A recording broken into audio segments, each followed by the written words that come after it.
नमस्कार साथियों, जीएस सबके ऑनलाइन प्लेटफॉर्म पे आप सभी का स्वागत है।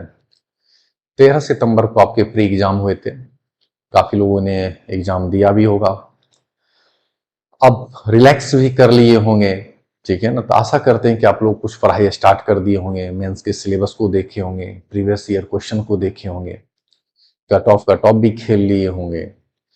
तो बहुत सारे बच्चे का मैसेज आ रहा है कि सर हमें 55 नंबर आ रहा है, 60 नंबर आ रहा है, 70 नंबर आ रहा है, 75 नंबर आ रहा है, तो आगे क्या करना चाहिए। उन सबसे एक ही बात बोलना चाहूंगा। आप ये सोचकर चले थे कि इतना नंबर आएगा तो पढ़ेंगे वरना पढ़ाई छोड़ देंगे। यदि ये सोचकर पढ़ाई स्टार्ट किए तो कहते हैं कि बीपीएससी आपके लिए नहीं है, फिर आप क्विट करके दूसरा चीज देख सकते हैं। कितने भी नंबर क्यों ना आ रहे हैं, जब आपने ठान लिया है ना, जब आपने गोल सेट कर लिया है कि मुझे बीपीएससी क्रैक करना है, मैं क्रैक करूंगा, क्रैक करूंगी, तो बस फोकस उसी पे होना चाहिए। ठीक है, हो सकता है कि ठीक है इस बार कम नंबर आए तो उसको दूर करके आगे बेहतर करना है और अच्छे अप्रोच से कैसे पढ़ा जाए उस पर ध्यान देना है। कहाँ हम मिस्टेक कर दिए उस पर ध्यान देना है। तो गलतियों से सीखना है, गलती कीजिए लेकिन हमेशा गलती नहीं होना चाहिए। ये नहीं कि उसी चीज को आप बार बार दोहरा रहे हैं, ठीक है ना। उस चीज को बार बार दोहराना नहीं है। 3 मंथ्स बचे हैं, 3 मंथ्स में या तो जाने दो या जान लगा दो। ठीक है, ये सोचना आपको कि किस ओर मुझे चलना है। ठीक है, और तैयारी करने से पहले सबसे पहले हम प्रीवियस ईयर क्वेश्चंस को देखेंगे। फिर उससे एक आइडिया आता है कि कौन कौन से टॉपिक से क्वेश्चन पूछे जाते हैं और हमें किस टॉपिक पे ज़्यादा फोकस करना चाहिए। ये भी पता चलता है। ये तभी पता चलता है जब आप प्रीवियस ईयर क्वेश्चन का एनालिसिस करोगे। तो आज हम उसी पे बात करने वाले हैं, प्रीवियस ईयर क्वेश्चन पेपर पे ही बात करने वाले हैं। तो रिलैक्स हो गया होगा तो पढ़ लीजिए। कट ऑफ कितना भी जाए, हम हमेशा कहते हैं कि मेंस अप्रोच के साथ पढ़िए, प्री खुद निकल जाएगा। इस बार क्वेश्चन देख के तो आपको अंदाजा लग ही गया होगा कि हमें कंसेप्ट बेस्ड पढ़ना है, कंसेप्ट ओरिएंटेड पढ़ना है। सिर्फ रट्टाबाजी करोगे तो कोई चांस नहीं है। फिर बीपीएससी दिखा दिया कि अब वो बीपीएससी नहीं है जो लीवर लिवर करता है। अब चाहिए इसे फुल इज्जत, क्वेश्चन सही पैटर्न पे पूछा गया। तो चलिए हम लोग स्टार्ट करते हैं। थोड़ा एक सिलेबस का ओवरव्यू जानेंगे, फिर हम सीधे प्रीवियस ईयर क्वेश्चन पेपर पर आएंगे। ठीक है, और देखिएगा तो अभी मेरी बहुत सारी बैचेज भी हैं, जैसे लक्ष्य बैच इस बार तो वीडियो सेशन भी लेकर आ रहे हैं और मैम लगभग उसमें 80% सिलेबस खुद ही कवर करा रही है। और ऐसे जो मेन पोर्शन होता है जो कि ऑप्शनल की जगह वो रिप्लेस करके लाया गया। ऑप्शनल अभी भी है लेकिन वो क्वालिफाइंग है, लेकिन ऐसे 300 नंबर के हैं। तो आपके सिलेक्शन में ऐसे की भूमिका काफी इंपॉर्टेंट होने वाली है और इसे तभी लिख सकते हो जब आपकी जीएस के ऊपर पकड़ हो। ठीक है, तो थोड़ा सा हम लोग डिस्कस कर लेते हैं सिलेबस के ऊपर। ठीक है, अब देखोगे आज हम लोग जीएस 2 का सेक्शन 1 डिस्कस करने वाले। देखो जीएस 1 300 मार्क्स के आते हैं, जीएस 2 भी 300 मार्क्स से आते हैं और ए से भी 300 मार्क्स से आते हैं। तो टोटल 900 मार्क्स से मेंस में आपसे पूछे जाते हैं। 900 मार्क्स के लिए आपको पूरा एफर्ट लगाना है। बताओ 150 नंबर के लिए पीटी में आप 1 साल पढ़ लेते हो और 900 मार्क्स के लिए सोचते हो 2-3 महीना दें। ठीक है ना, वो भी देने से हिचकते हो कि चलो रिजल्ट आएगा तब देंगे, तब भगवान बेला पार लगा देंगे। तो इसी में देखोगे जीएस 2 का जो हम लोग सेक्शन डिस्कस करने वाले हैं, यहाँ पे दिया हुआ सेक्शन 1 टोटल जो 300 नंबर का आएगा, 114 नंबर के आपसे पॉलिटी से पूछे जाएंगे, 114 नंबर से इको जियो से पूछे जाएंगे, आर्थिक भूगोल, और मैम ये सेक्शन खुद पढ़ा रही है। और लास्ट वन है जो 72 नंबर जो साइंस एंड टेक्नोलॉजी है, ये भी मैम खुद पढ़ा रही है। ठीक है ना। पॉलिटी सेक्शन हम लोग देखेंगे। 67 तक जो था ना कि 5-6 क्वेश्चन पूछे जाते थे, तो उसमें 3 क्वेश्चन आपको पिक करके लिखना रहता था, लेकिन अब ऐसा नहीं है।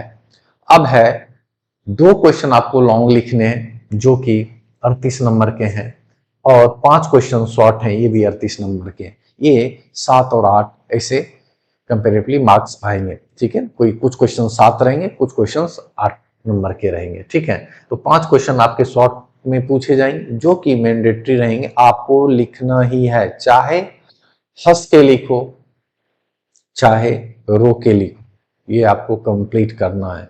नहीं लिखोगे तो सीधे मार्क्स कट जाएंगे, 0 नंबर आएंगे। यदि कुछ लिख दिए तो ऐसा तो है ना कि चांसेस 1 नंबर 1.5 नंबर मिलने के तो चांसेस रहते ही हैं हमेशा, ठीक है ना।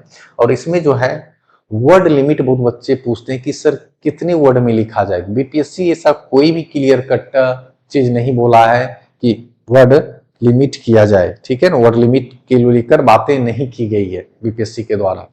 टू दी पॉइंट, यदि 3 साढ़े 3 पेज में भी आप अपना आंसर लिखते हो सही अप्रोच है। पोथा पोथी लेके पूरा भरना नहीं है वहां, ये आपके ग्रेजुएशन के एग्जाम नहीं है, ठीक है ना। यहाँ टू दी पॉइंट लिख के आओगे तभी मार्क्स मिलेंगे, कहानी नहीं बनाना है।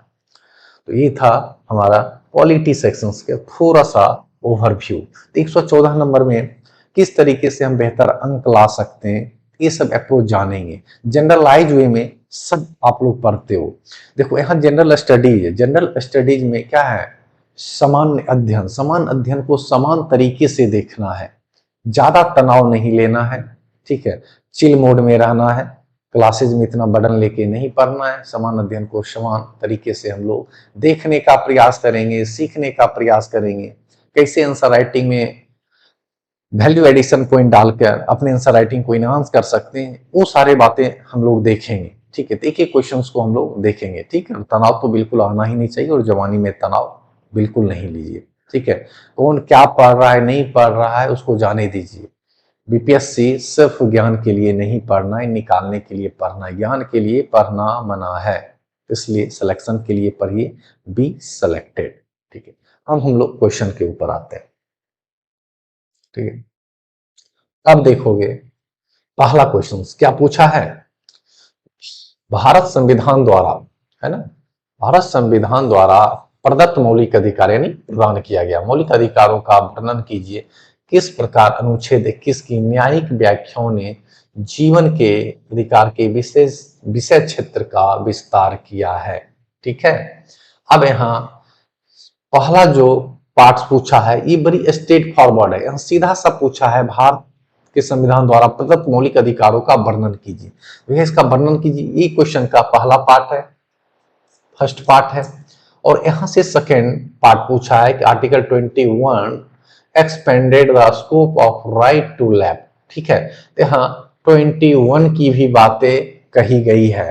तो जो पहला पार्ट में लिखना है बस एक जनरलाइज वे में एक ओवरव्यू देना है। इसका मतलब है यहाँ पे आप लिख सकते हो फंडामेंटल राइट्स,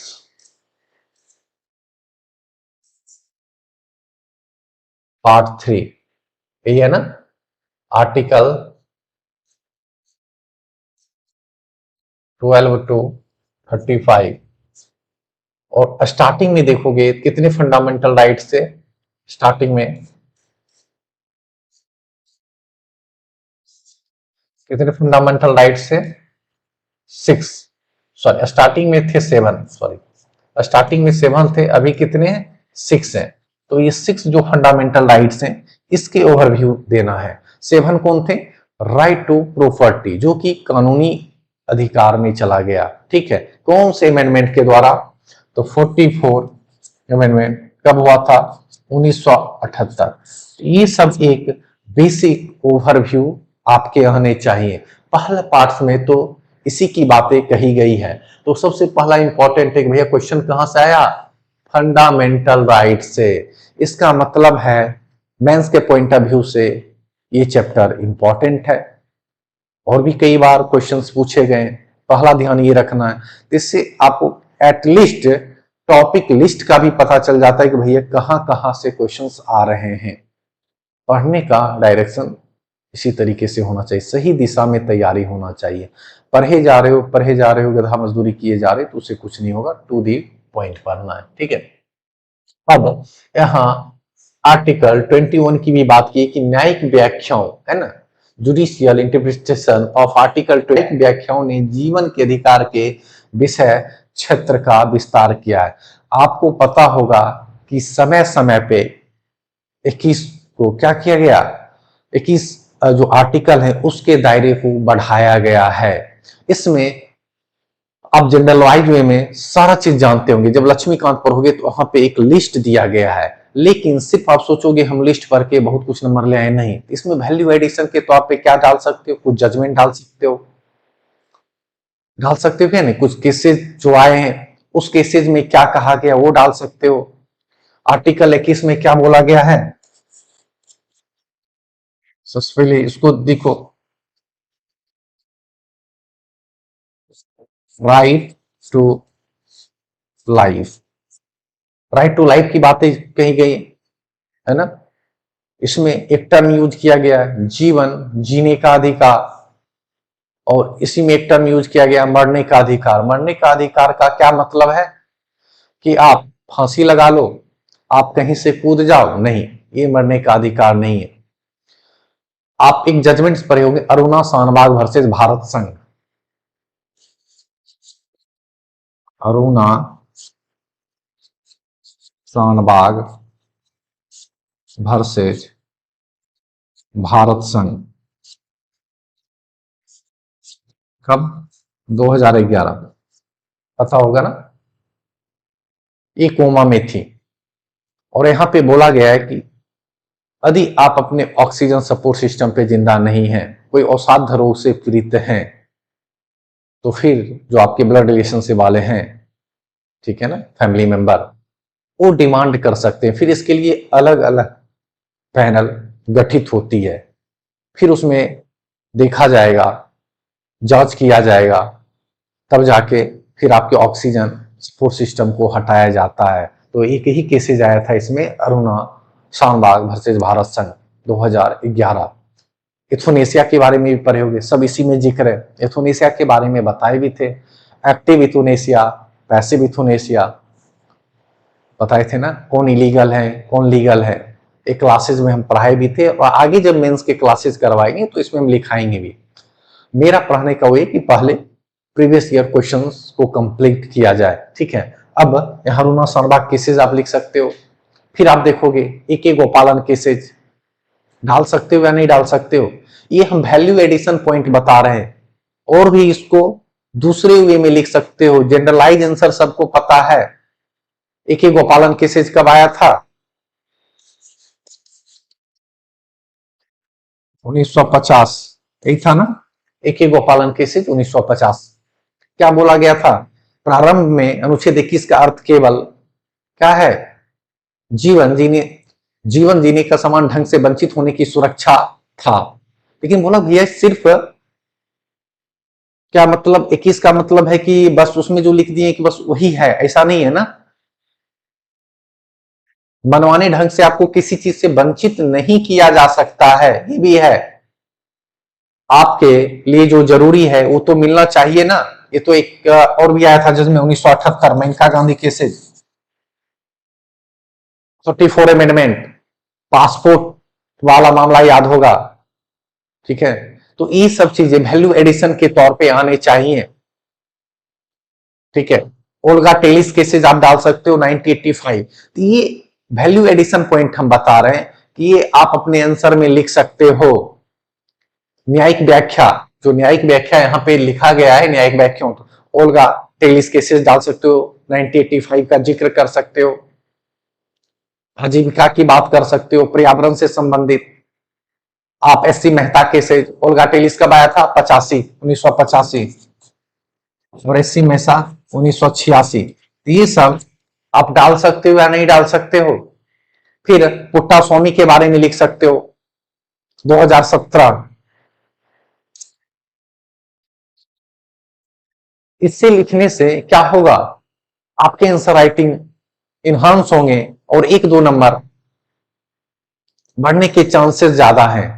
अब बताओ, हर एक क्वेश्चंस में एक दो नंबर आप लीड कर लोगे तो फाइनली आप देखोगे कितने नंबर बढ़ गए, ठीक है, इस तरीके से देखना है कि पहले क्वेश्चन को समझना है और लास्ट वर्ड कभी जाता है कि व्याख्या कीजिए, समीक्षा कीजिए, विवरण कीजिए, ठीक है ना, क्रिटिसिज्म की बात कही गई है, एग्जामिन की बात कही गई, इस पे एक वीडियो लेकर आएंगे और उस पर बातें करेंगे जब क्वेश्चन के लास्ट टर्म में ये रहे तो क्वेश्चन को किस हिसाब से देखना चाहिए, उसके आंसर राइटिंग किस तरीके से लिखनी चाहिए, कौन कौन से अप्रोच उसमें फॉलो करना है।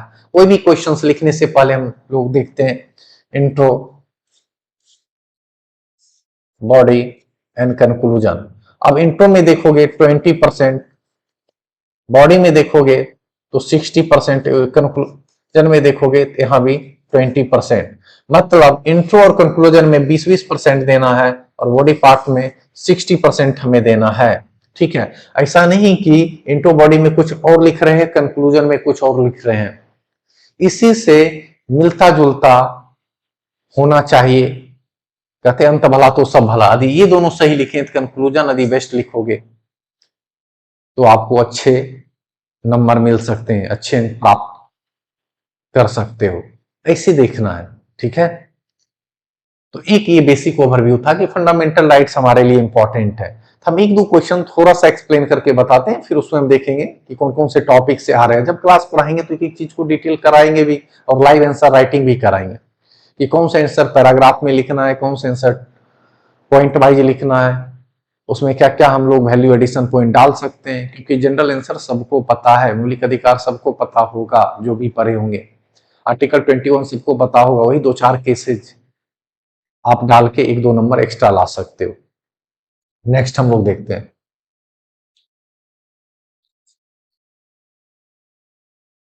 भारतीय चुनाव राजनीति में जाति की भूमिका का आकलन कीजिए। बिहार के 2015 के चुनाव को जाति की भूमिका ने किस सीमा तक प्रभावित किया है। थोड़ा सा इसको मिटा लें, जस्ट वेट।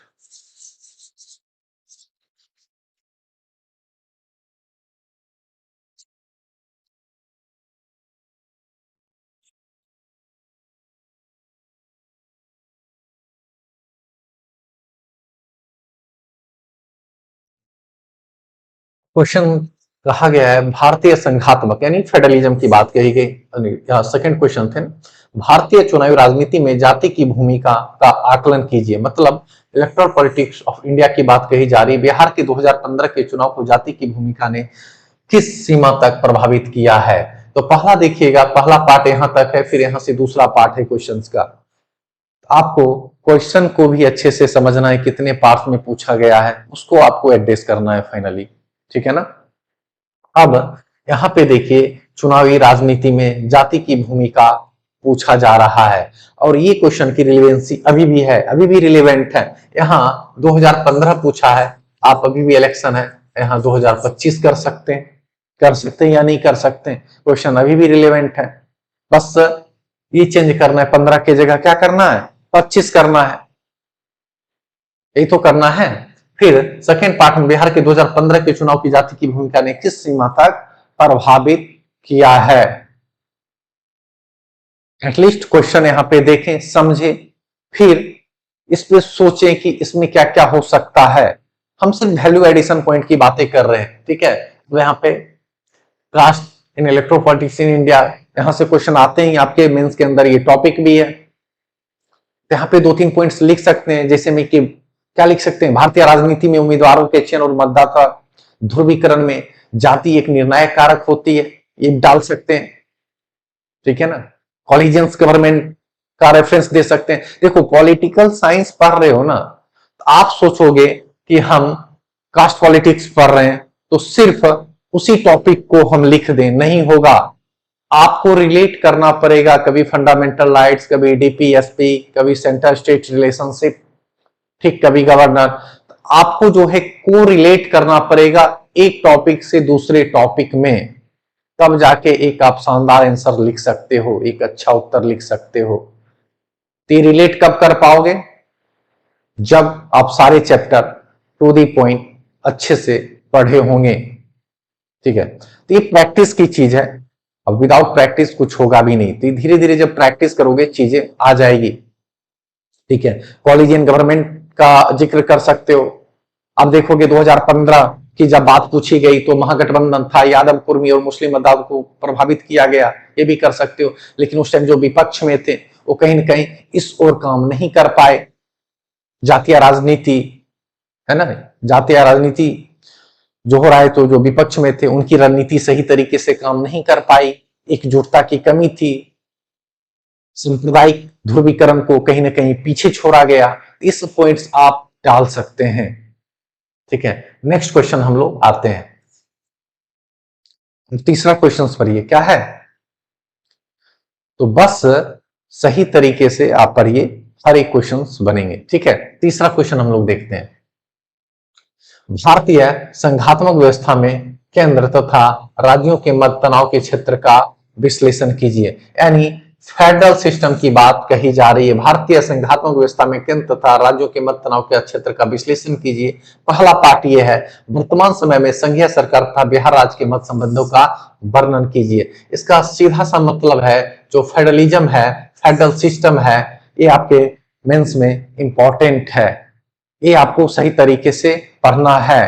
केंद्र प्लस राज्य की बॉन्डिंग भी पढ़े होगे फेडरल सिस्टम में, नहीं तो ज्यादा टेंशन लेने की बात नहीं है ना, बस अच्छे तरीके से पढ़िए, हर एक चीज कवर होगा। ठीक है, टेंशन लेने की ज्यादा बात नहीं है। तो यहाँ पे आप क्या क्या पॉइंट डाल सकते हो, आप ही बताओ, आप भी सोचो क्या डाल सकते हो। आप इसमें डाल सकते हो ना कि जैसे केंद्र राज्य संबंधों में तनाव के कारण क्या है, विधायी, प्रशासनिक और वित्तीय, यानी लेजिस्लेटिव, एडमिनिस्ट्रेटिव, फाइनेंशियल असमानता, इनइक्वलिटी की बात कही गई। एसआर मुंबई केसेस 1994, है ना। Third question, SR Mumbai cases 1994। ठीक है, केशवानंद भारती का रेफरेंस दे सकते हो।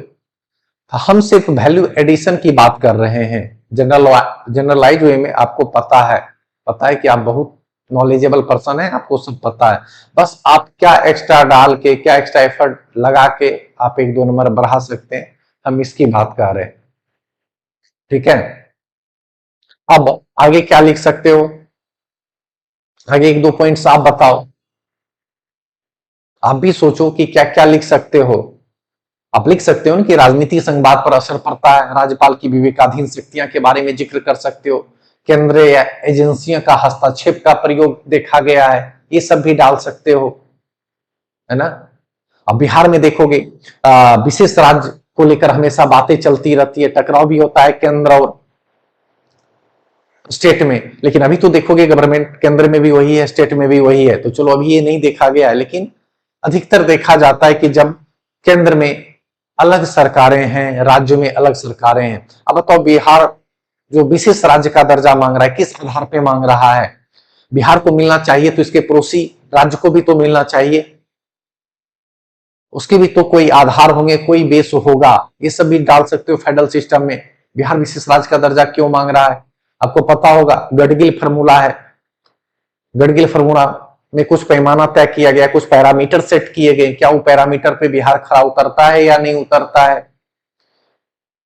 ये सब चीजें बैक ऑफ द माइंड में आने चाहिए। ठीक है, जाति आधारित जनगणना, है ना, केंद्र में सीमित वित्तीय हस्तांतरण के मुद्दों पर देखा गया, ये सभी पॉइंट आप यहाँ पे डाल सकते हो। ठीक है ना, तो पॉइंट कैसे याद आएंगे, जब आप बार बार रिवीजन करोगे तो पॉइंट याद आ ही जाएगा। ठीक है, नेक्स्ट क्वेश्चन हम लोग देखते हैं। यहां क्वेश्चन पूछा गया है, न्यायिक पुनरीक्षण से आपका क्या अभिप्राय है। ठीक है ना, अब जुडिशियल रिव्यू की बात कही गई है। पहला पार्ट तो सीधा स्ट्रेट फॉरवर्ड पूछा गया है, न्यायिक पुनरीक्षण से आपका क्या अभिप्राय है। भारत के सर्वोच्च न्यायालय द्वारा प्रतिपादित मूल ढांचे के सिद्धांत का आलोचनात्मक वर्णन कीजिए। अब यहाँ पे सुप्रीम कोर्ट के द्वारा मूल ढांचे के सिद्धांत का आलोचनात्मक वर्णन करने को कह रहा है। पहला जो सेंटेंस पूछा गया बड़ी स्ट्रेट फॉरवर्ड है, जुडिशियल रिव्यू। जुडिशियल रिव्यू जब आप पढ़ोगे, आर्टिकल 13 में भी आर्टिकल 137, ठीक है ना, 13 और 137 में भी इसका जिक्र है। अब सीधा सा मतलब आपको जुडिशियल रिव्यू आने चाहिए। क्या होता है जुडिशियल रिव्यू? अब मानो सरकार के द्वारा कोई कानून लाया गया, पास किया गया, अब जनता के हित में नहीं है, ठीक है, आप सुप्रीम कोर्ट गए, बोले कि नहीं ये जनता के हित में नहीं है, और है ना, रेज किए, तो फिर सुप्रीम कोर्ट उस चीज को चेक करेगा कि भैया सरकार जो लाई है कानून, जो नियम कानून बनाया गया, वो सच में जनता के हित में है या नहीं है, सही तरीके से बनाया गया, उसमें जो जो एलिमेंट्स फॉलो करने चाहिए वो फॉलो किया गया या नहीं किया गया, देखा जाएगा। नहीं किया गया तो क्या होगा, उस कानून को रद्द कर दिया जाएगा, खारिज कर दिया जाएगा। यही तो जुडिशियल रिव्यू है, न्यायिक पुनर्विवेचन। मतलब पुनः अपने चीजों को देखो। न्यायिक पुनर्विवेचन सुप्रीम कोर्ट अपनी भी बातों का करता है कि मानो कोई फैसला दिया, फिर बाद में उसे रिव्यू कर लेता है, भैया नहीं ये नहीं होना चाहिए, ये होना चाहिए, होता है ना, ये तो जुडिशियल रिव्यू, और आपके मेंस के लिए काफी इंपॉर्टेंट भी है, ठीक है। अब यहां है, भारत के सर्वोच्च न्यायालय द्वारा प्रतिपादित मूल ढांचे के सिद्धांत का आलोचनात्मक वर्णन कीजिए। पहला जो स्ट्रेट फॉरवर्ड पूछा गया उसका एक ओवरव्यू दे देना है, ठीक है ना। उसमें भी कुछ जजमेंट्स आप बता सकते थे, मारवाड़ी बनाम मेडिसन, ठीक है, केशवानंद भारती का जिक्र तो आप कर ही सकते हैं। बेसिक स्ट्रक्चर यही दिया गया है ना, केशवानंद भारती के मामले में तो बोला गया 1973, इसका जिक्र कर ही सकते हैं, ठीक। तो दो चार पॉइंट्स आपको याद आने चाहिए। इंदिरा गांधी बनाम राज नारायण केसेज, कब? इंदिरा गांधी बनाम राज नारायण केसेज 1975। क्या बोला गया था? विधि का शासन, न्यायिक स्वतंत्रता और संघवाद जैसे मूल तत्वों की सुरक्षा करता है। किस जजमेंट में? इंदिरा गांधी बनाम राज नारायण केसेज में 1975। मिनर्वा मिल्स में डाल सकते हैं, कब? 1980। मिनर्वा मिल्स का रेफरेंस डाल सकते हैं, पता होगा। सरकार और सुप्रीम कोर्ट के बीच टकराहट उत्पन्न हो रही थी, मतलब न्यायपालिका और कार्यपालिका के बीच एक तनाव, ऐसी स्थिति बन गई थी। न्यायपालिका का कहना था भैया फंडामेंटल राइट्स ऊपर है, सरकार का कहना है नहीं, फंडामेंटल राइट्स कुछ दबने चाहिए, डीपीएसपी ऊपर है। मिल्स बोला भैया आपस में मत लड़ो, दोनों बराबर हैं, दोनों एक दूसरे के पूरक हैं, जितना इंपॉर्टेंट डीपीएसपी का है उतना इंपॉर्टेंट फंडामेंटल राइट्स का है। 1980 में बोला गया, दोनों एक दूसरे के कंप्लीमेंट्री, और दोनों का काम क्या है? जनता को अधिक से अधिक लाभ देना, और क्या है? जिसके विकास में योगदान करना, ठीक है। यही तो था मिनर्वा मिल्स जजमेंट्स में बोला गया। अब नेक्स्ट क्वेश्चन हम लोग देखते हैं। तो चार क्वेश्चन यहां पे हम लोग देखे, चार क्वेश्चन देखे कि जुडिशियल रिव्यू की बातें कही गई, फेडरलिज्म से क्वेश्चन आया है, caste electoral politics of India से क्वेश्चन आया, और फंडामेंटल राइट से क्वेश्चन आया है। आई थिंक आपको ये समझ में आ रहा होगा कि कहां कहां से क्वेश्चन पूछे जा रहे हैं। इसके बाद हम टॉपिक लिस्ट भी कर देंगे, और फिर उस टॉपिक को एक एक चीजों को अच्छे से पढ़ेंगे, और उसके प्रीवियस ईयर क्वेश्चंस जहां से आए उससे हम आंसर राइटिंग करने का प्रयास करेंगे। अब यहां देखो, राज्य के नीति निदेशक तक, अमनिया फंडामेंटल राइट्स और 60 से 62 में क्या है? डीपीएसपी से क्वेश्चन पूछा है, directive principle of state policy. राज्य के नीति निदेशक तक पवित्र घोषणा मात्र नहीं है, बल्कि राज्य की नीति के मार्गदर्शन के लिए सुस्पष्ट निर्देश है। व्याख्या कीजिए और बताइए कि व्यवहार में कहां तक लागू किए गए हैं। अब बताइए, यहां पूछा है डीपीएसपी क्या है?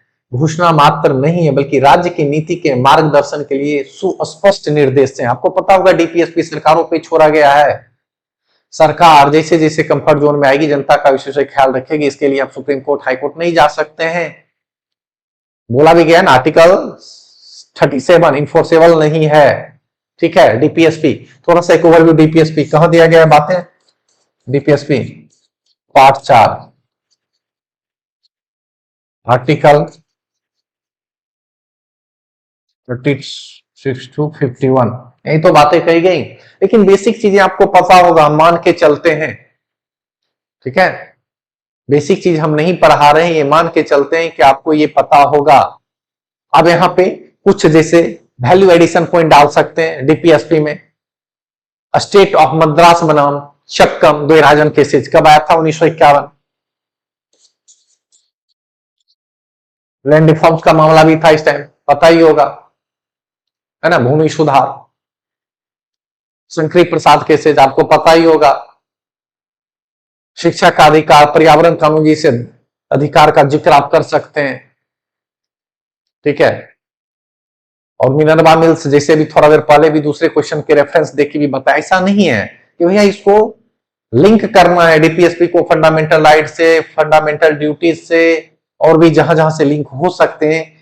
डायरेक्ट ऐसा नहीं कि एक टॉपिक डीपीएसपी पर हर डीपीएसपी लिखे जा रहे हैं, लिखे जा रहे हैं। क्वेश्चन को समझना है कि क्या पूछा गया है। राज्य की नीति ने स्तर पवित्र घोषणा मात्र नहीं है, बल्कि राज्य की नीति के मार्ग के लिए सुस्पष्ट निर्देश हैं। तो सुस्पष्ट निर्देश हैं, तो कैसे सुस्पष्ट निर्देश हैं, उस पॉइंट्स को आपको दर्शाना है, दो चार पॉइंट्स लिखना है, क्या क्या निर्देश दिए गए हैं। तो व्याख्या के लिए बताइए कि व्यवहार में कहां तक लागू किए गए हैं। ठीक है, बिहार के कंटेक्स्ट में भी आपको ये बताना है। देखिए, जहां आपसे डायरेक्ट क्वेश्चन पूछा जाए बिहार के बारे में, वहां तो लिखना है। जहां नहीं भी पूछा जाए वहां भी आप रेफर कर सकते हैं, रेफरेंस दे सकते हैं बिहार का। ठीक है, थोड़ा बहुत बिहार का रेफरेंस देना ही होगा। ठीक है, अब नेक्स्ट क्वेश्चन है, हिंदुत्व अवधारणा का परीक्षण कीजिए। Examine the concept of Hindutva, is it against secularism, क्या है यार धर्म निरपेक्षवाद का विरोधी है। अब देखिए, हिंदुत्व के बारे में पूछा गया है। अब बताइए, हिंदुत्व आपके सिलेबस में है क्या, कुछ ऐसा लिखा गया है, डिफाइन किया गया कि नहीं हिंदुत्व पढ़ना है।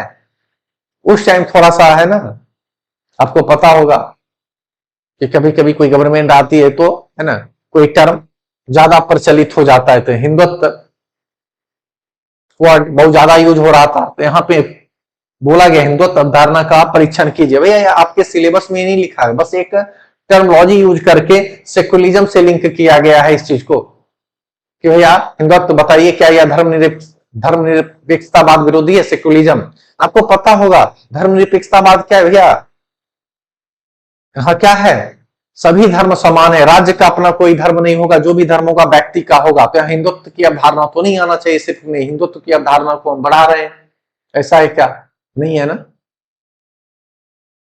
भारत एक सेक्युलर स्टेट है, यहाँ सभी धर्म समान है, जो भी धर्म होगा ठीक है वह व्यक्ति का होगा। राज्य इसमें क्या है, पॉजिटिव हस्तक्षेप करेगी, ना कि उसमें नेगेटिव हस्तक्षेप करेगी कि जबरदस्ती मना करेगी। ठीक है, अब हिंदुत्व की अवधारणा की बात कहेगी तो हिंदुत्व टर्म से यूज आना चाहिए। थोड़ा सा आप हिस्ट्री पढ़ोगे तो बीडी सावरकर का लाइन है ना, बीडी सावरकर क्या बोले थे, धार्मिक पहचान से आगे बढ़कर क्या है सांस्कृतिक राष्ट्रवाद, यही बोले थे ना बीडी सावरकर। भैया धार्मिक पहचान से आगे क्या है, नेशनलिज्म की बात कही गई है, राष्ट्रवाद को दर्शाती है ये चीजें। ठीक है, फिर एक जजमेंट्स में आप पढ़ोगे 1996 में एक केसेज आया था। अब बीडी सावरकर के बारे में देखोगे थोड़ा, उसे बहुत एक फेमस लाइन है 1857 में फर्स्ट वॉर ऑफ इंडिपेंडेंस, यहां से भी क्वेश्चन आता है। लेकिन ठीक है, यहाँ हिंदुत्व के संदर्भ में पूछा है तो बीडी सावरकर का आप लिंक करके लिख सकते हो, यहां से आप स्टार्ट कर सकते हो। एक दो नंबर बनने के तो चांसेस रहेंगे ही रहेंगे। आप देखोगे सर्वोच्च न्यायालय ने क्या एक आया था केसेज, रमेश यशवंत प्रभु केसेज, कब 1996, इसी में डाल सकते हो आप value addition point. Ramesh Yashwant Prabhu cases कब, 1996। क्या माना था, इन्होंने माना था हिंदुत्व जीवन जीने का एक तरीका है। किस केसेज में, 1996 केसेज में रमेश यशवंत प्रभु केसेज था कि भैया हिंदुत्व जीवन जीने का एक तरीका है या धर्म विरोधी नहीं है। मतलब यहां जीवन जीने का तरीका बताया गया, बिल्कुल बोला ये धर्म विरोधी नहीं है। ये भी रेफरेंस के तौर पे लिख सकते हो, लिख सकते हो या नहीं लिख सकते हो। ठीक है, और भी पॉइंट डाल सकते हो, इसमें भी एसआर मुंबई का रेफरेंस लिख सकते हो 1994। ठीक है ना, लिख सकते हो आप। संवैधानिक रूप से यह स्वीकार है कि जब तक इसका दुरुपयोग सांप्रदायिक ध्रुवीकरण हेतु ना हो तो वह धर्मनिरपेक्षता का उल्लंघन होगा। एसआर बॉम्बे का रेफरेंस दे सकते हो 1994। तो क्वेश्चन क्या पूछा जा रहा है, उसको किस तरीके से लिंक करना है, ये सब आपको आने चाहिए। ठीक है, आप सोचोगे कि नहीं हम बस जो चैप्टर पढ़ रहे हैं उसी से सारे क्वेश्चन बन जाएंगे, ऐसा नहीं है। ठीक है, नेक्स्ट हम लोग देखेंगे तीसरा क्वेश्चन। पहले इसको थोड़ा सा हाँ मिटा दें।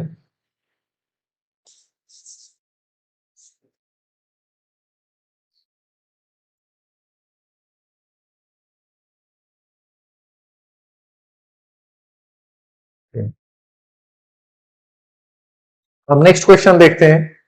भारतीय राजनीति में प्रमुख दबाव समूह, इसका मतलब है प्रेशर ग्रुप इन इंडिया, और आपके सिलेबस में है, मेंस के सिलेबस में। दबाव समूह की पहचान कीजिए और भारत की राजनीति में उनकी भूमिका का परीक्षण करिए।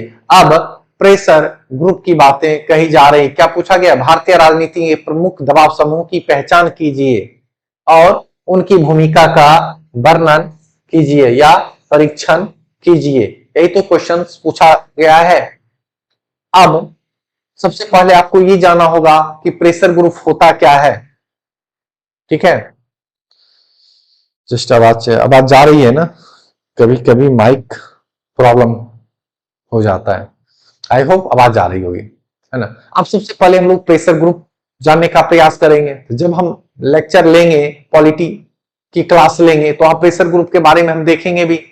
ठीक है ना, आपको पता होगा हम सिर्फ वैल्यू एडिशन की बात कर रहे हैं, सिर्फ अभी ओवरव्यू की नहीं। इसे करेंगे तो लेक्चर लंबा हो जाएगा, एक एक चैप्टर तो बाद में पढ़ेंगे। सिर्फ वैल्यू एडिशन की बात करें, किसान संगठन, मजदूर संघ, जाति समुदाय आधारित संगठन, छात्र संगठन, ये सब का रेफरेंस दे सकते हैं, दे सकते हैं या नहीं दे सकते हैं, है ना। कि चुनावी राजनीति से बाहर रहकर भी क्या करते हैं, नीति निर्माण कर सकते हैं, कानून निर्माण और जनमत को प्रभावित करते हैं। ये पॉइंट डाल सकते हैं 2020-21 का रेफरेंस 2000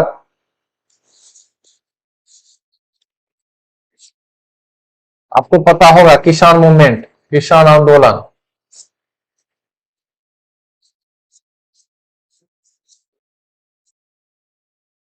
किसान आंदोलन।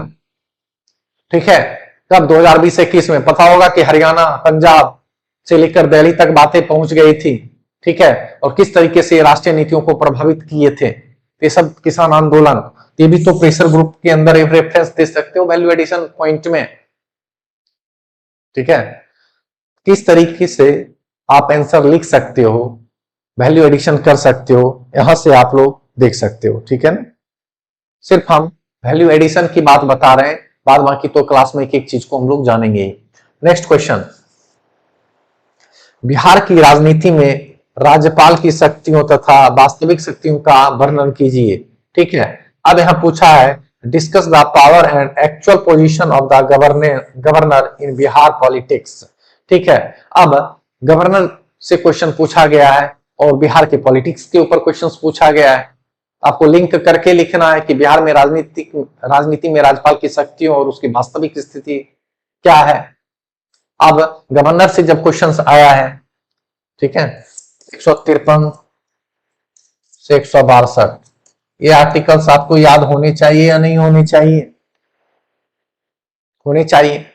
फिर आप वैल्यू एडिशन के तौर पे आप 356 पता होगा, प्रेसिडेंट रूल किसके सिफारिश पे लगाया जाता है? गवर्नर ही तो सिफारिश भेजेगा कि भैया यहाँ की सरकार ढंग से काम नहीं कर रही है ना, सही तरीके से यहाँ काम नहीं किया जा रहा है, कृपया यहाँ पे राष्ट्रपति शासन लगाया जाए।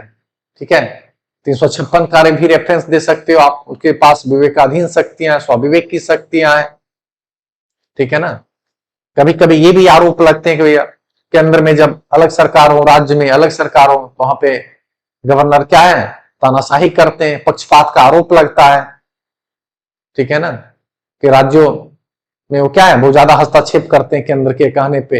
ये भी केसेज में देखा गया। रामेश्वर प्रसाद बनाम भारत संघ आया था 2006 में, 2006 का आप रेफरेंस दे सकते हो, रामेश्वर प्रसाद बनाम भारत संघ 2006 में।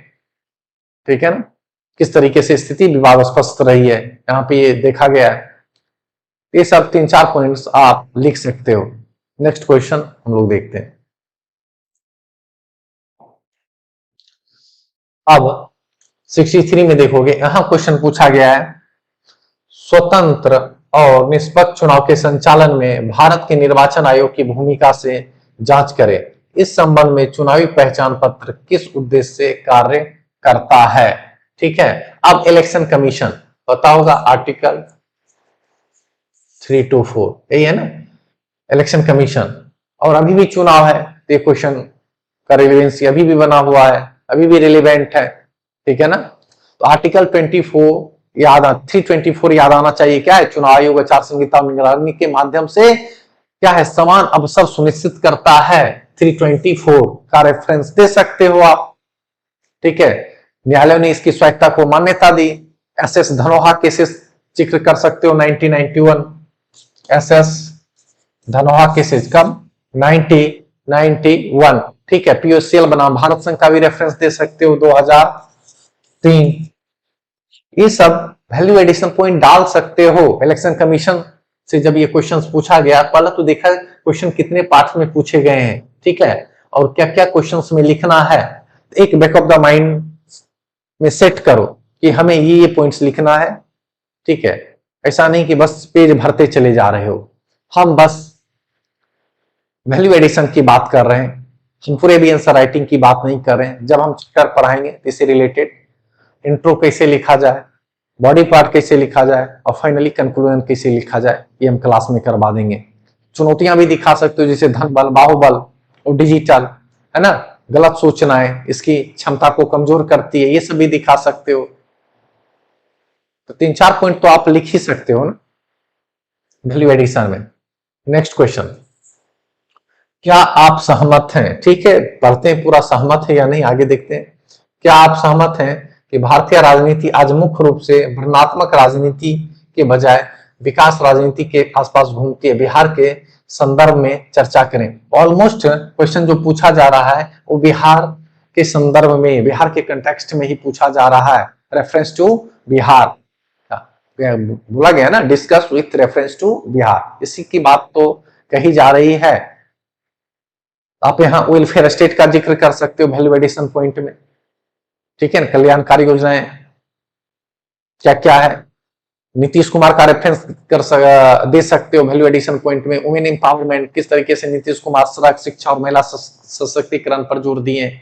भैया वुमेन तो एम्पावर हो गई, महिला सशक्त हो गई, है ना, सशक्तिकरण हो भी गया और पुरुष उसके पीछे पीछे घूमते चले जा रहे हैं। तो आप भी सशक्त होने, तो यूपीएससी बीपीएससी से महिलाएं निकालेगी, एक समय ऐसा भी आएगा। ठीक है ना, तो ये 2-4 पॉइंट्स आप लिख सकते हो। ठीक है, नेक्स्ट क्वेश्चन, हाल के दिनों में भारतीय पार्टी की राजनीति में बढ़ते क्षेत्रीय राजनीतिक दलों के प्रभाव क्या हैं? ठीक है, अब रीजनल पॉलिटिकल पार्टी से क्वेश्चन पूछे गए, आपके सिलेबस में है रीजनल पॉलिटिकल पार्टी, आपके सिलेबस में दिए गए हैं। यहां से भी कुछ पॉइंट्स, कुछ पार्टी का नाम डाल सकते हो वैल्यू एडिशंस में। पहले तो क्वेश्चन को समझना है, हाल के दिनों में भारतीय पार्टी की राजनीति पर बढ़ते क्षेत्रीय या राजनीतिक दलों के प्रभाव क्या है। ठीक है, रीजनल पार्टी, सेशन की रीजनल पार्टी के बारे में भर भर के लिखना है। क्वेश्चन किस कंटेक्स्ट में पूछा जा रहा है, उसी कंटेक्स्ट में हमें आंसर देना है। ठीक है, टीएमसी, तृणमूल कांग्रेस, जेडीयू का थोड़ा रेफरेंस दे सकते हो। ठीक है ना, और भी जब हम लोग रीजनल पार्टी पढ़ाएंगे तो फिर वहां पे देखेंगे, है ना, किस तरीके से रीजनल पार्टी लोकतंत्र को मजबूत करते हैं, सॉवरेंसी की बात वो भी थोड़ा जिक्र करेंगे। ठीक है, तो आगे इस चीज को हम लोग बेहतर तरीके से और देखेंगे। ठीक है, तो यहां तक आई हो आप लोगों को समझ आ रही होगी। आप लोग भी analysis previous year question at least करिए। अब नेक्स्ट क्वेश्चन है, संविधान और संवैधानिकता के बीच क्या अंतर है? भारत के सुप्रीम कोर्ट द्वारा अनुमोदित मूल संरचना के सिद्धांत के बारे में गंभीरता से जांच करें। अब कॉन्स्टिट्यूशनलिज्म से क्वेश्चन पूछा गया है। संविधान और संवैधानिकता लिखा है, संविधानवाद भी इसको कहते हैं। अब यहां से देखा जाए तो भैया संविधान क्या है, हम सीधा सा बोलेंगे कि संविधान हर जगह है, एवरीवेयर, हर जगह है ना, चाहे वो नॉर्थ कोरिया है, साउथ कोरिया है, इंडिया हो या मेरा क्लासरूम है या आप रोड पे जा रहे हैं, संविधान हर जगह है। लेकिन संविधानवाद वहां है जहां डेमोक्रेसी है, जहां लोकतंत्र है। आप सपोज करो, एग्जांपल देते हैं, आपके घर में कोई सामान आया और आपके आपसी सहमति से एसी, फ्रिज, कुछ भी चीज खरीदा गया, तो वहां संविधानवाद है, नहीं, सबकी सहमति से वो चीजें हो रहा है। लेकिन सिर्फ मम्मी पापा का रूल रेगुलेशन चल रहा है, तो इसका मतलब वहां कॉन्स्टिट्यूशन है। कॉन्स्टिट्यूशन तो हर जगह है, लेकिन ये संभव नहीं कॉन्स्टिट्यूशन है तो कॉन्स्टिट्यूशनलिज्म भी होगा। ठीक है, लेकिन कॉन्स्टिट्यूशनलिज्म है तो कॉन्स्टिट्यूशन होगा, ये होगा, ये फिक्स है। ठीक है, तो यहाँ बेसिक ही चीज तो पूछ रहा है कि संविधान और संवैधानिकता के बीच क्या अंतर है। ठीक है, तो थोड़ा सा ओवरव्यू दे देना है, जब डिटेल हम लोग पढ़ेंगे तो और आगे देख लेंगे। ठीक है ना, फिर यहाँ पे इसके बारे में भारत के सुप्रीम कोर्ट द्वारा अनुमोदित मूल संरचना के सिद्धांत के बारे में गंभीरता से जांच करें। ठीक है, अब यहाँ जो क्वेश्चन पूछा गया है, क्या है? अंतर के बाद यहां जो क्वेश्चंस पूछा गया है, सुप्रीम कोर्ट द्वारा अनुमोदित मूल संरचना यानी बेसिक स्ट्रक्चर की बातें कही गई है। यहां भी रेफरेंस दे सकते हो 1973 केशवानंद भारती केसेस, संसद की संशोधन शक्ति अनुच्छेद 368 के अंतर्गत सीमित करता है, ये भी आप लिख सकते हो। लोकतंत्र, धर्मनिरपेक्षता और न्यायिक पूर्णावलोकन की रक्षा करता है। क्रिटिसाइज भी इसके होते हैं कि न्यायाधीशों द्वारा निर्मित कानून मानते हैं, जिसे मिनर्वा मिल्स केसेस 1980 का रेफरेंस आप डाल सकते हो यहाँ पे। तो देखिए क्वेश्चंस बेसिक बेसिक भी क्वेश्चंस आ रहे हैं, आपको समझना है, ठीक है। नेक्स्ट क्वेश्चन हम लोग देखते हैं। केंद्र प्रायोजित योजनाएं केंद्र और राज्यों के बीच हमेशा विवाद का मुद्दा रही है, प्रासंगिक उदाहरणों का हवाला देते हुए चर्चा करें। ठीक है, क्वेश्चन सबसे पहले आपको समझना है कि क्वेश्चंस क्या पूछा गया है। ठीक है, क्वेश्चन बोला गया है केंद्र प्रायोजित योजनाएं केंद्र और राज्य के बीच हमेशा विवाद का मुद्दा रही है, प्रासंगिक उदाहरणों का हवाला देते हुए चर्चा करें। ठीक है, सीएसएस की बात कही जा रही है, यहाँ पे आप फाइनेंशियल कमीशन का रेफरेंस दे सकते हो, फाइनेंशियल कमीशन का, लेकिन ये 63वीं का था, तो ये वर्तमान समय में भी ये रिलेवेंट है। 2025 का एग्जांपल दे सकते हो, जीएसटी के बारे में बता सकते हो। ठीक है ना, टैक्स विभाजन, जो टैक्स डिवाइड होता है उसके बारे में लिख सकते हैं आप लोग। ठीक है, तो क्वेश्चन समझना है, दो चार पॉइंट्स आप लोग सोच लीजिए, जिससे आप लिख सकते हो कि केंद्र प्रायोजित योजनाएं क्या है, जिन्हें केंद्र सरकार द्वारा वित्तपोषित करती है, जबकि वे राज्य सूची के विषय पर लागू होते हैं। ये लिख सकते हो, जैसे फॉर एग्जांपल दे सकते हो मनरेगा, प्रधानमंत्री ग्राम सड़क योजना, प्रधानमंत्री आवास योजना, ये सब डाल सकते हो रेफरेंस के तौर पे। ठीक है, नेक्स्ट हम लोग देखते हैं।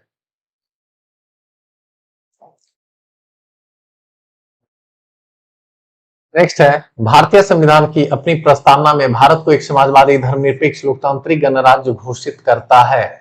इस घोषणा को क्रियान्वित करने के लिए कौन से संवैधानिक उपबंध दिए गए? पहला पार्ट देखिए क्या पूछा है, भारतीय संविधान अपनी प्रस्तावना में भारत को एक समाजवादी धर्मनिरपेक्ष लोकतांत्रिक गणराज्य घोषित करता है।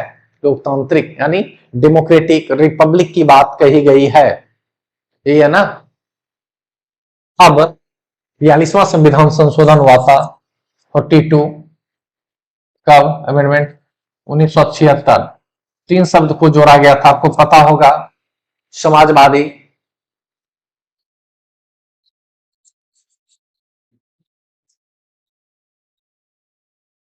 सोशलिस्ट, समाजवादी सोशलिस्ट, धर्मनिरपेक्षता,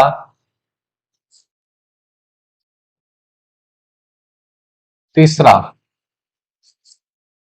अखंडता, इंटीग्रिटी। सोशलिस्ट, सेकुलरिज्म और इंटीग्रिटी, यही तीन शब्द तो जोड़े गए थे 42 अमेंडमेंट 1976 में। और यहाँ क्वेश्चन क्या हुआ, भारत को एक समाजवादी धर्मनिरपेक्ष लोकतांत्रिक गणराज्य घोषित करता है। तो प्रेमबल जब पढ़ाए थे तो इस चीज को जाने भी थे। ठीक है, इसका आप रेफरेंस दे सकते हो। ठीक है, समाजवादी, आप यहाँ पे डीपीएसपी से जोड़कर इसको लिख सकते हो प्रेमबल को, आर्टिकल 39 बी 39 सी, 39 बी 39 सी रेफर कर सकते हो। ठीक है ना, कार्य शिक्षा का अधिकार अनुच्छेद 41, भूमि सुधार केशवानंद भारती का रेफरेंस दे सकते हो। वैल्यू एडिशन पॉइंट्स की हम बात कर रहे हैं, आप लिख सकते हो या नहीं लिख सकते हो। ठीक है, अब लोकतांत्रिक गणराज्य घोषित करता है, भारत तो डेमोक्रेटिक स्टेट है ही। अब रिपब्लिक का क्या मतलब है, राष्ट्रपति से उसका मतलब है, मतलब यहाँ का जो सर्वोच्च हेड होगा, चाहे जिस भी रूप में चुना जाएगा, चाहे वह डायरेक्ट हो चाहे या इनडायरेक्ट हो, यानी राजा का बेटा राजा नहीं बनेगा भारत में, यानी वंशागुणत नहीं आएगा, जिस भी फॉर्म में आएगा वह चुनकर आएगा। वर्तमान में देखोगे इनडायरेक्ट वे में आते हैं, डायरेक्ट आते हैं तो कहीं WWE ना हो जाता द्रौपदी मुर्मू और मोदी जी में। ठीक है, ये सब बातें भी ध्यान रखना है। ठीक है, समझ के पढ़ोगे तो चीजें आसान हो जाएगी। ठीक है, अब यहाँ पे दे सकते हो पॉइंट्स और वैल्यू एडिशन पॉइंट लिख सकते हो। धर्मनिरपेक्षता की गारंटी, धर्म की स्वतंत्रता, आर्टिकल 25 से 28, फंडामेंटल राइट्स 25 से 28, धर्म की बात कही गई ना, धर्म की स्वतंत्रता, फंडामेंटल राइट्स में पढ़ोगे, इसका भी रेफरेंस दे सकते हो। एसआर मुंबई केसेस 1994, धर्मनिरपेक्षता को मूल संरचना माना गया कब? 1994 में। ठीक है, ये भी रेफरेंस दे सकते हो। एसआर मुंबई केसेस, धर्मनिरपेक्षता को क्या माना गया? मूल संरचना माना गया, बेसिक स्ट्रक्चर माना गया, इसका भी रेफरेंस दे सकते हो। फिर लोकतंत्र, सार्वभौमिक मताधिकार, अनुच्छेद 326 का जिक्र कर सकते हो। स्वतंत्र चुनाव 324, 326 आर्टिकल रिलेट करके 326 का रेफरेंस कर सकते हो, 324 का रेफरेंस दे सकते हो, तो रिलेट है एक दूसरे से। अब गणराज्य की बात कही जा रही तो आर्टिकल 52, आर्टिकल 52, ठीक है। आर्टिकल 14 का भी रेफरेंस दे सकते हो, विधि के समक्ष समानता, equality before law. Article 14, equality before law, equal protection of law, लिख सकते हो आप, आगे पढ़ाएंगे भी क्लास में, ठीक है। तो इस तरीके से आप बहुत सारे मल्टी डायमेंशंस पॉइंट्स डाल सकते हो, ठीक है। तब जाके आपकी आंसर राइटिंग कंप्लीट होगी। भैया राष्ट्रपति का जिक्र करो, फंडामेंटल राइट्स का जिक्र करो, डीपीएसपी का जिक्र करो, कैसे लिंक करके पूछ रहा है। भारतीय संविधान के प्रस्ताव को भारत समाजवादी धर्मनिरपेक्ष लोकतांत्रिक गणराज्य घोषित करता है। इस घोषणा को क्रियान्वित करने के लिए कौन से संवैधानिक उपबंध दिए गए हैं? संवैधानिक उपबंध की बात की जा रही है, कॉन्स्टिट्यूशनल प्रोविजंस की बात कही जा रही, टू इन्फोर्स द डिक्लेरेशंस की बात कही जा रही है। तो बहुत सारे अप्रोच इसमें डाल सकते हो, ठीक है। नेक्स्ट, भारत में राज्य की राजनीति में राज्यपाल की भूमिका का आलोचनात्मक परीक्षण कीजिए। विशेष रूप से बिहार के संदर्भ में क्या वह केवल कठपुतली हैं? अब बताइए, यहाँ पे राज्यपाल को कठपुतली बोला गया है ना। और ये क्वेश्चन से जब पूछा गया था, ठीक है, तो राज्यपाल चेयरमैन साहब को बुला भी लिए थे, भैया आओ यहाँ पे, क्या हम पुतली हैं क्या? हमें भी अपनी स्वतंत्रता है। तो गवर्नर की जब बातें कही जा रही है तो यहाँ पे आना भी चाहिए। 152 तो 163 आर्टिकल्स पता होना चाहिए, ठीक है। सॉरी 162, 153 से 162 आर्टिकल्स आपको पता होना चाहिए, ठीक है। अब यहाँ भी वैल्यू एडिशन पॉइंट के तौर पे डाल सकते हो कि बिहार में राज्यपालों के गठबंधन प्रवृत्तियों के अधूरे जनादेश की स्थिति में महत्वपूर्ण भूमिका निभाई है, जिस पर पक्षपात के आरोप लगे हैं। तो ये तब लगता है कि जब सेंटर में अलग सरकार और केंद्र में अलग रहती है, ठीक है। केंद्र सेंटर तो एक ही और स्टेट में अलग सरकार रहती है। तो ये केसेज में उठा भी था। रामेश्वर प्रसाद बनाम भारत संघ 2006, इसका भी रेफरेंस आप दे सकते हो। 2006 रामेश्वर प्रसाद बनाम भारत संघ 2006 का रेफरेंस डाल सकते हो, ठीक है। फिर और वैल्यू एडिशन डालना है तो वहां लिख सकते हो, एसआर मुंबई केसेस का रेफरेंस डाल सकते हो, है ना। कि भैया क्या एसआर मुंबई केसेस में बोला गया कि भैया राज्यपाल को तटस्थ रहना चाहिए, संवैधानिक संरक्षक हैं, राज्य के हेड होते हैं, तो उन्हें न्यूट्रल रहना चाहिए, ठीक है। किस केसेस में बोला गया था? एसआर मुंबई केसेस में बोला गया था ये बातें कि गवर्नर को न्यूट्रल रहना चाहिए, तटस्थ रहना चाहिए, है ना। और रामधारी सिंह दिनकर का एक लाइन भी फेमस है ना, जो तटस्थ हैं समय लिखेगा उनका भी अपराध। मतलब गलत को गलत बोलिए, सही को सही बोलिए, ठीक है। तो यहाँ गवर्नर से क्वेश्चन पूछा गया। नेक्स्ट, अब पूछा है भारतीय शासन में न्यायिक सक्रियता एक नवीन धारणा है, विवेचना कीजिए तथा न्यायिक सक्रियता के पक्ष और विपक्ष में दिए गए मुख्य तर्कों को स्पष्ट कीजिए। यानी जुडिशियल एक्टिविज्म की बातें कही गई है, यानी न्यायिक सक्रियता भारतीय शासन में एक हालिया प्रवृत्ति है, ठीक है, या मतलब नवीन धारणा है। विवेचना कीजिए तथा न्यायिक सक्रियता के पक्ष और विपक्ष में दिए गए मुख्य तर्कों को स्पष्ट कीजिए। पहला पार्ट ये है, ठीक है। यहां से दूसरा पार्ट है, विवेचना कीजिए तथा न्यायिक सक्रियता के पक्ष और विपक्ष में दिए गए। यहाँ पक्ष भी बोल रहा है, विपक्ष भी बोल रहा है, इसका मतलब फेवर और अगेंस्ट की बात कही जा रही है, ठीक है, और स्पष्ट करने के लिए बोल रहा है, ठीक है। न्यायिक सक्रियता के बारे में आप जानेंगे कि न्यायिक सक्रियता होता क्या है, जुडिशियल एक्टिविज्म क्या होता है, ठीक है। ये जो वर्ड कब से प्रचलन में आया है थोड़ा सा आप डाल सकते हैं, ठीक है। यहाँ पे ये भी लिख सकते हैं जिसे न्यायिक सक्रियता का अर्थ है न्यायालय अधिकारों की रक्षा, नीति निर्देशक तत्वों को लागू करना और शासन की कमियों को पूरा करने हेतु क्या है कानूनी सक्रियता की व्याख्या करना। और एक किसका रेफरेंस दे सकते हैं, विनीत नारायण केसेज 1998, विनीत नारायण केसेज कब 1998, उसका रेफरेंस दे सकते हैं वैल्यू एडिशन पॉइंट में। ओल्गा टेलिस का दे सकते हैं 1985 में, ओल्गा टेलिस 1985 में रेफरेंस डाल सकते हैं।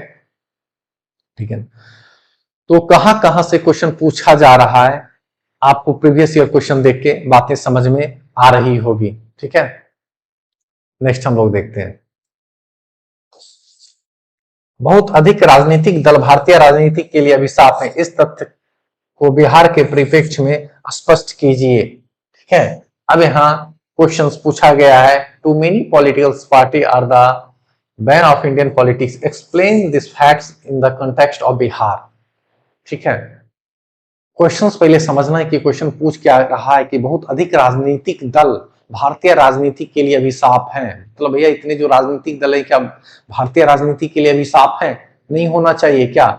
इस तथ्य को बिहार के संदर्भ में समझाने के लिए बोल रहा है। अभी तो नई नई पार्टी और भी बन के आ रही है, बताओ क्या लिख सकते हो? यहां डाल सकते हो दो चार पॉइंट्स, जैसे बिहार की बहुदलीय व्यवस्था गठबंधन राजनीति को जन्म देती है, ये भी लिख सकते हो आप, जिसमें अस्थिरता जैसी और नीतियों में देरी होती है, मतलब अस्थिरता आ जाती है और जो नीतियां हैं उसे देरी। आप मानिए कि बार बार मतलब सरकारें बदल रही है, चीजें बदल रही है, तो बहुत सारी चीजें डिले हो जाती है। ठीक है, इसी पॉइंट डाल सकते हो। जैसे कॉलिजन गवर्नमेंट का रेफरेंस दे सकते हो कि बार बार गठबंधन बदलने और विधानसभाओं के शासन में निरंतरता पर असर डाला जा सकता है। ये भी तो होता है ना कि 2 महीना इसकी सरकार 3 महीना उसकी सरकार, भाई क्या काम होगा। ठीक है, तो इतनी लगभग ये 64वीं तक के क्वेश्चन थे हम लोग डिस्कस किए थे, और इससे आगे जो बचे हैं वो भी हम नेक्स्ट लेक्चर में देखेंगे। तो उम्मीद है कि जितने भी प्रीवियस ईयर क्वेश्चन पूछे गए आप लोग भी देखने का प्रयास करिए, समझने का प्रयास करें। तो रेस्ट कर लिए होंगे, बिल्कुल मूड फ्रेश हो गया होगा, अब थोड़ा सा पढ़ाई कर लीजिए, 2-3 महीना बचे उसमें अपना 100% दे दीजिए। सांप सीढ़ी का खेल मत खेलिए कि ऊपर गए पीटी क्रॉस करके फिर कट के आगे फिर अगेन पीटी में ही लगे हैं, पीटी मत खेलिए। जब इस तैयारी में आ ही गए तो एक बार अच्छे से एफर्ट लगा के सिलेक्शन ले लीजिए। ठीक है, तो नेक्स्ट वीडियो में मिलेंगे, इसके जो नेक्स्ट पार्ट आएंगे 1-2 दिन में उसके नेक्स्ट पार्ट भी डाल देंगे, और जो रिमेनिंग क्वेश्चंस बचे उस पर भी हम लोग देख लेंगे, डिस्कस कर लेंगे कि किस किस तरीके से वैल्यू एडिशन पॉइंट डाल सकते हैं। और चैप्टर वाइज जब हम पढ़ेंगे तो प्रीवियस ईयर क्वेश्चंस हम क्लास में कराते चले जाएंगे। ठीक है ना, और जैसे अभी देखोगे तो आंसर राइटिंग बैच भी चल रही है, और इस बार तो हमारी लक्ष्य बैच आई तो उसमें एंड टू एंड हर एक चीज कंप्लीट कराया जाएगा। ठीक है, ऐसे भी कंप्लीट कराई जाएंगे, और ऐसे के लिए पॉलिटिकल साइंस बहुत इंपॉर्टेंट है, ये मान के चलो। यदि पॉलिटिकल साइंस पे पकड़ आपकी अच्छी है तो ऐसे में भी ये हेल्प करेगा। ठीक है, तो चलिए अगले सेशन में मिलते हैं, तब तक के लिए धन्यवाद।